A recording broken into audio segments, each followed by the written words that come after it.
2004 എന്നൊരു വർഷം ദിലീപ് എന്ന നടനെ സംബന്ധിച്ചിടത്തോളം കുറച്ച് മോശം സമയമായിരുന്നു. ഒരു റൺവേ പോലത്തെ ഒരു വിജയമൊക്കെ ഉണ്ടെങ്കിൽ പോലും കൂടുതൽ ഫ്ലോപ്പുകൾ ആയിരുന്നു ആ ഒരു വർഷം, അല്ലെങ്കിൽ ഒരു ആവറേജ് വിജയങ്ങളായിരുന്നു. അതിൽ രസികൻ എന്ന സിനിമ 2004 ഡിസംബറിൽ ഇറങ്ങിയത് വൻ ഫ്ലോപ്പായി പോയി. അത് കഴിഞ്ഞ് പിന്നെ ദിലീപ് ഒന്ന് ക്ഷമിച്ച് കുറച്ചൊരു ഗ്യാപ്പ് കഴിഞ്ഞിട്ടാണ് ദിലീപിന്റെ അടുത്തൊരു സിനിമ ഇറങ്ങുന്നത്. എന്നാൽ ആ 2005 എന്നൊരു വർഷം കുറച്ച് സിനിമകളെ ദിലീപ് ചെയ്തിട്ടുള്ളൂ, പക്ഷെ 2004 വെച്ച് നോക്കുമ്പോൾ നല്ലൊരു വർഷമായിരുന്നു.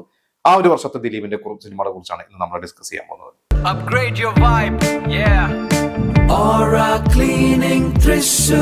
ഇതിൽ ആദ്യത്തെ സിനിമ 2005 വിഷുവിന് ഇറങ്ങിയ സിനിമയാണ് കൊച്ചി രാജാവ്. ജോണി ആന്റണി CAD മൂസയ്ക്ക് ശേഷം, അത് 2003 CAD മൂസയ്ക്ക് ശേഷം ഒരു ഗ്യാപ്പ് കഴിഞ്ഞു, ഓൾമോസ്റ്റ് 2 വർഷത്തോളം കഴിഞ്ഞിട്ടാണ് കൊച്ചി രാജാവ് ചെയ്യുന്നത്.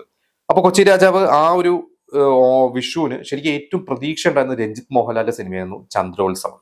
പിന്നെ ആ മാർച്ച് മാസം ഇറങ്ങിയിരുന്ന തൊമ്മനും മക്കളും, അത് ഭയങ്കര സൂപ്പർ ഹിറ്റ് ആയിട്ട് ആ വിഷുവിനും തിയേറ്ററുകളിലുണ്ട്. പിന്നെ ജയറാമിന്റെ ആലീസ് ഇൻ വണ്ടർലാൻഡ്. പിന്നെ ഇത്തരം സിനിമകളാണ് എനിക്ക് എന്റെ പെട്ടെന്ന് ഓർമ്മയിൽ വരുന്ന ആ ഒരു 2005 വിഷു സീസണിൽ. പിന്നെ നമ്മുടെ ചന്ദ്രമുഖി ഉണ്ട് രജനീകാന്തിന്റെ. അപ്പൊ എന്തായാലും കൊച്ചി രാജാവ് ദിലീപിന് ഒരു എന്താ പറയുക, ഒരു നിലനിൽപ്പിന് ഒരു പ്രശ്നമായിരുന്നു സിനിമ തന്നെയായിരുന്നു. കാരണം അന്ന് കുറച്ച് ഫ്ലോപ്പുകളായതുകൊണ്ട് അതൊരു ഹിറ്റ് അടിക്കണം. ആ സിനിമ ഇറങ്ങിയ ദിവസങ്ങളൊക്കെ കുറച്ച് മോശം ഒപ്പീനിയൻ ആയിരുന്നു. എനിക്ക് തോന്നുന്നത് എന്റെ തുടക്കമൊക്കെ നമുക്കറിയാം, പണം തുടങ്ങി കുറേ നേരം ദിലീപ് സീരിയസ് വേഷമാണ്. പിന്നീട് ഒരു ഫ്ലാഷ് ബാക്കിലേക്ക് പോകുമ്പോഴാണ് ദിലീപിന്റെ ഒരു കോമഡിയും കാര്യങ്ങളൊക്കെ വരുന്നത്. അതിന്റെ ഒരു പകുതിയോളം ദിലീപിന്റെ ഒരു സീരിയസ് ആണ്. അപ്പൊ ഇറങ്ങിയ സമയത്ത് കുറച്ച് മോശം സമയമായിരുന്നു. പക്ഷെ ഒരു 3-4 ദിവസം കഴിഞ്ഞപ്പോൾ പതുക്കെ ഇത് കത്തിക്കേറി. ചന്ദ്രോത്സവം ഡൗൺ ആയി. ആലിസ് ഇൻ വണ്ടർലാൻഡ് പിന്നെ ഒരിക്കലും അപ്പായിരുന്നില്ല. ഞാൻ ഈ എല്ലാ സിനിമയും തിയേറ്ററിൽ പോയി കണ്ടിട്ടുണ്ട്. അന്ന് ഒരാഴ്ച കഴിഞ്ഞ് ആ ഒരു വിഷുവിന് പടങ്ങളൊക്കെ ഇറങ്ങി ഒരാഴ്ച കഴിഞ്ഞിട്ടുള്ള ആ ഒരു മാസികയിൽ നാനയിലാണ് തോന്നുന്നത് അന്ന് എഴുതിയിരുന്നത് കൊച്ചി രാജാവ് ആണ് മുന്നിൽ നിൽക്കുന്നത്, ചന്ദ്രോത്സവം വീണു, ആലിസ് ഇൻ വണ്ടർലാൻഡ് പിന്നെ ഒരിക്കലും അപ്പായിട്ടില്ല എന്നൊക്കെ പറഞ്ഞ് അതിന്റെ ഒരു വാർത്തയൊക്കെ ഉണ്ടായിരുന്നു. പറഞ്ഞ പോലെ കൊച്ചി രാജാവ് എന്തായാലും സൂപ്പർ ഹിറ്റ് ആയിരിക്കും. അതൊരു ദിലീപിന്റെ ഒരു, എനിക്കൊണ്ട് ദിലീപ് അല്ലാതെ പണ്ട് ആ ഒരു അത്തരത്തിലുള്ള വേഷങ്ങളൊക്കെ ചെയ്യുന്നത് ജയറാമാണ്.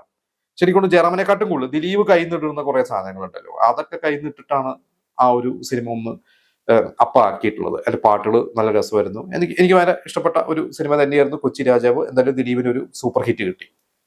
ഇത് കഴിഞ്ഞിട്ട് പിന്നെ ആ ഒരു ജൂലൈ മാസം ദിലീപിന്റെ ആ ഒരു ഭാഗ്യദിനം ജൂലൈ 4 എന്ന് പറയുന്നത്, ജൂലൈ 4 5 എനിക്ക് ഇപ്പോൾ ഓർമ്മയില്ല, ഇറങ്ങിയത് പാണ്ടിപ്പടം. അത് റാഫി മെക്കാട്ടിൻ ദിലീപ് കൂട്ടുകെട്ടിന്റെ ഒരു സിനിമ. പഞ്ചാബി ഹൗസും അല്ലെങ്കിൽ തെങ്കാശിപട്ടണവും ഇവരുടെ ഒരു കോംബോ നമുക്കറിയാം. പക്ഷെ പാണ്ടിപ്പട മറ്റ് സിനിമകൾ പോലെ അങ്ങനെ ഭയങ്കര ബ്ലോക്ക് ബസ്റ്റർ അല്ല. ഈ പറഞ്ഞ പഞ്ചാബി ഹൗസോ തെങ്കാശിപട്ടണോ പോലത്തെ ബ്ലോക്ക് ബസ്റ്റർ അതും ഇറങ്ങിയപ്പോ കുറച്ച് മോശം ഒപ്പീനിയൻ ആയിരുന്നു. പക്ഷെ നല്ല സിനിമയാണ്. എനിക്ക് ഇന്നത് കാണുമ്പോൾ ഭയങ്കര ഇഷ്ടമാണ്. അന്ന് ആ ഒരു സിനിമയുടെ സെക്കൻഡ് ഹാഫും അവസാനമൊക്കെ ആയപ്പോ ഒന്ന് കൈവിട്ടുപോയി എന്നുള്ള ഒരു ഒപ്പീനിയൻ പൊതുവേ ഉണ്ടായിരുന്നു. പക്ഷെങ്കിൽ പോലും ദിലീപും ഹരിശ്രീ അശോകനും സലീം കുമാറും പിന്നെ പ്രകാശ് രാജ്, രാജൻ വിദേവ് എല്ലാവരും പൂണ്ട് വിളയാടിയിട്ടുള്ള ഒരു സിനിമ തന്നെയാണ്. അതിലെ പാട്ടുകളാണെങ്കിൽ പോലും എനിക്ക് ഭയങ്കര ഇഷ്ടപ്പെട്ട സിനിമയാണ്. ഇപ്പോഴും എനിക്ക് തോന്നുന്നു പണ്ടത്തെക്കാട്ടും കൂടുതൽ ഇപ്പോഴായിരിക്കും ആ സിനിമ കൂടുതൽ ആളുകൾ എൻജോയ് ചെയ്യുന്നത്. ഞാനൊക്കെ ഇടയ്ക്കിടയ്ക്ക് യൂട്യൂബിൽ എടുത്തിട്ട് അതിന്റെ സീൻസ് ഒക്കെ, അതില് ബുവ ബുവ എന്ന് പറയുമ്പോൾ നീ എന്നെ എന്നാലും വിളിച്ചല്ലോ എന്ന് പറയുമ്പോൾ വിളിച്ചതല്ല, ഇവിടുന്ന് പോവാ എന്ന് പറഞ്ഞാൽ അങ്ങനെ കുറെ സാധനങ്ങൾ എനിക്കും അതൊക്കെ ഇവര് കയ്യിൽ നിന്ന് ഇട്ടിട്ടുള്ളത് തന്നെ ആവാനേ വഴിയുള്ളൂ.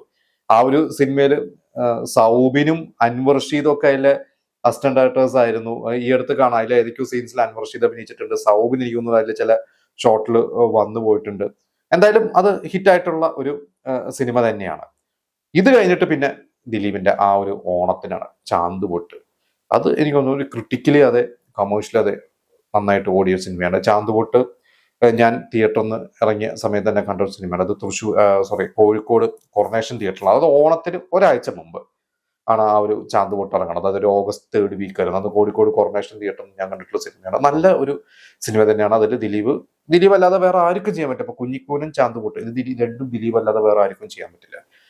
ലാൽ ജോസിന്റെ ഈ പറയുന്ന രസികനും പട്ടാളവും ഫ്ലോപ്പായി നിൽക്കുകയാണ്. അപ്പൊ ലാൽ ജോസിനും ഒരു ഹിറ്റ് ആവശ്യമാണ്. ദിലീപിന്റെ കോംബോ അവർക്ക് രണ്ടുപേർക്കും കൂടി ഒരു ഹിറ്റ് ആവശ്യമാണ്. ആ ലാൽ ജോസും കുറെ കഷ്ടപ്പെട്ടിട്ടാണ് സിനിമ ചെയ്തിട്ടുള്ളത്. ഇപ്പൊ ചാന്തപൊട്ട് സിനിമയെ കുറിച്ചൊക്കെ നിങ്ങൾ പലർക്കും അറിയുന്നുണ്ട്. ആ സിനിമ ശരിക്കും ബെന്നി പി നായരമ്പലത്തിന്റെ ഒരു നാടകമാണ്. അത് ബെന്നി പി നായരമ്പലം തന്നെ പണ്ട് അഭിനയിച്ചിട്ടുള്ള ഒരു നാടകമാണ്.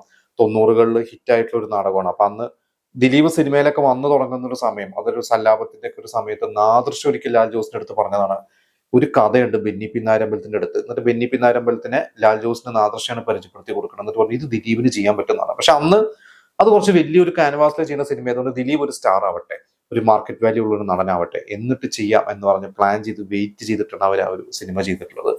ആ സിനിമയിൽ പ്രിയാമണി നായികയായിട്ട് വരേണ്ടതായിരുന്നു. പക്ഷെ പ്രിയാമണി ആ സമയത്ത് വേറെ ഏതോ ഒരു സിനിമയുടെ പരുത്തിവീരനാണെന്ന് തോന്നുന്നത്, ഏതൊരു സിനിമയുടെ തിരക്കിലായ കാരണം പ്രിയാമണിക്ക് ആ സിനിമ ചെയ്യാൻ പറ്റില്ല. അങ്ങനെയാണ് ഗോപിക ആ ഒരു സിനിമയിലോട്ട് വരുന്നത്. അതിൽ ഇന്ദ്രജിത്തിന്റെ അതിഗംഭീര വേഷം, എനിക്ക് തോന്നുന്നു അന്ന് ആ ഒരു വേഷത്തിൽ സൈജു ഗ്രൂപ്പിനെ വിളിച്ചതാണ് അതിലെ ഒരു വില്ലന്റെ റോളിലേക്ക്. സൈജു ഗ്രൂപ്പ് അന്ന് മയൂകം കഴിഞ്ഞ് നിൽക്കുന്ന സമയമാണ്. പക്ഷെ സൈജു കുറുപ്പിന് പകരം പിന്നെ എനിക്ക് അത് ഇന്ദ്രജിത്തിന്റെ സൈജു കുറുപ്പ്, അന്ന് സൈജു കുറുപ്പ് അത് ചെയ്തിരുന്നെങ്കിൽ ചിലപ്പോൾ ബോറാകുമായിരുന്നു. സൈജു കുറുപ്പ് തന്നെ പറയാറുണ്ട് അന്ന് ഞാൻ അത് ചെയ്താൽ ബോറാകുമായിരുന്നു.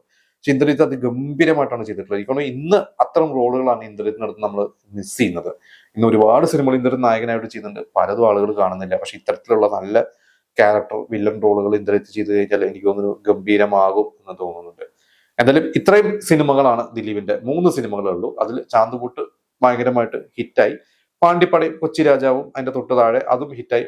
പക്ഷെ ഒന്നും ഫ്ലോപ്പ് അല്ല. അതുകൊണ്ട് തന്നെ ദിലീപിന്റെ കരിയറിൽ നല്ല ഒരു വർഷം തന്നെയായിരുന്നു 2005.